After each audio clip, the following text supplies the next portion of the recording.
Yet, yes, and some papa and some jet. Then the money in some papa. I will have some papa and some Dennis. Nipa da seni. Mpelifo kasa bi ho no mo ka. Omte sa abo na kutu ni aso a. Kasa sore yeso. En kasa sore ne so. Because e bia na abo no. Ofiri wo nua no so a. Na wo ba wo so. Opemsuo. Time ben Anim Addo hu say ye league na ye bon officiating ye papa. Emi da ben hu na yi ne nse wa na ekoso mutima na obi say. Obetina kire nti no hu. Time ben Anim Addo start say ene ma boni e wo ye league nim no o sha ase ne wa criticize. Ohun ne da ben. Enu achi ya na wo ye ExCo member. Again na wo do utumi as an ExCo member, to prevail or bring sanity into the game. And now you're ExCo member, Omo na omo di juma no. Omo gusu kura to me. And they wo team, e wo Premier League mu. Omo de sa to me na mre bi e twam. And answer no na omo kita no. Omo de ba be miawo enti afi wa hyase a wo kasa. Eye pa. Yemfa mia no. Big. Eye pa. Yemfa mia no. Yes. Yemfa mia no. Ewiase. Eni se wo film emi adija wansan wo hu se nokure esese wo ka. Anim Addo is a hypocrite. Yes. He's a hypocrite. Asam no kan no kra no kan no. So how do you know say owo mu no na oka mani enti me patcho de man ti de mintimi nka ho asem. Oh, de minim ene de mate. Ena metimi adi ho adanse. Biggie. De me mante no. Mintumi nka ho asem.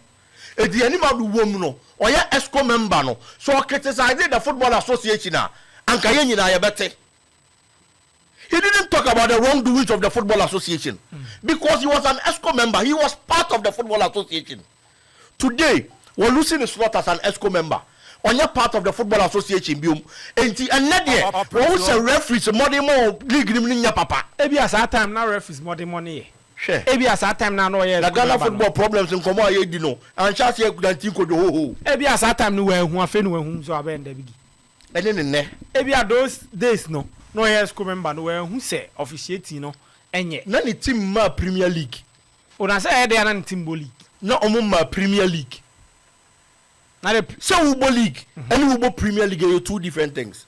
Not a Premier. There are people in the Premier League. They need only the Premier League status to do business with other clubs. Who Division 1 player Kwame, no matter the quality ne bonko. Who Division 2 player, Division 3 player, no matter the quality the player has. Division 1 player olimbo bopa na age one side.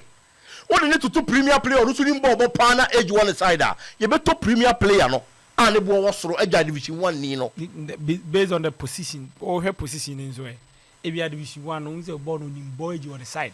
If you are upper striker, no I could division premiership. I am talking about a better positions the BBA. Okay. That is why I talked about the Olimbo Pa, the Olimbo Pa. Age one in our side. Okay. There are clubs in the Premier League. And the BBA almost show. They just need the Premier League status. And now your team to one of my able league in the first round, not the first. You start the second round. No. Now the team now will keep you on the first or first round. No. What told me 5 players from the first 11. Me more team bearding. What told me 5 players from the first 11. It's the very second round. No. Almost the performance na etiba. But you must see the new no. No aka Premier League no. They na all share so be Premier League no.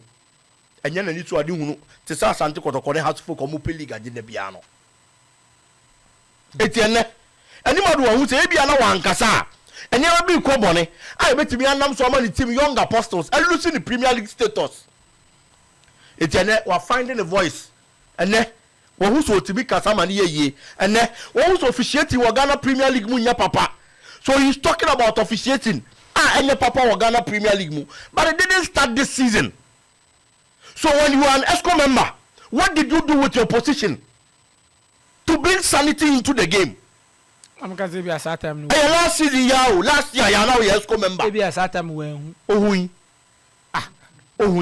na no waka tumi ni hunti no waka enye me reading I don't know say a drume bi kra o kan ma o kan they told him say on hwe no hu yi o kan wo hefa and come on the chair say it was the main reason why ono ya outspoken and it was the main reason why ama omokoto aba na omututia no o ya outspoken o kan why me that is what I felt so kind we o kan see nyina yate oh sure ba ko no kan hefa and na me problem you say we na wo pesa wo de ba monte no de akoto Twitter wo de akoto X am obi hu in those days no identity no no no Twitter account na no ni X account ana no ni matchro ne akenkan ti no type enye